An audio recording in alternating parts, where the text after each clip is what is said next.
ikaw ay di nag-iisa. Karamay siya. Oh, oh.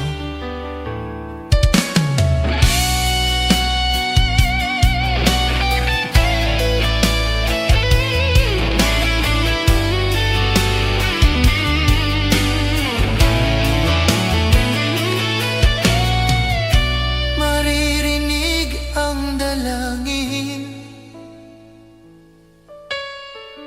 ang pagsuko'y wag mong gawin. Ang Diyos ay di natutulog, hindi kanya bibig.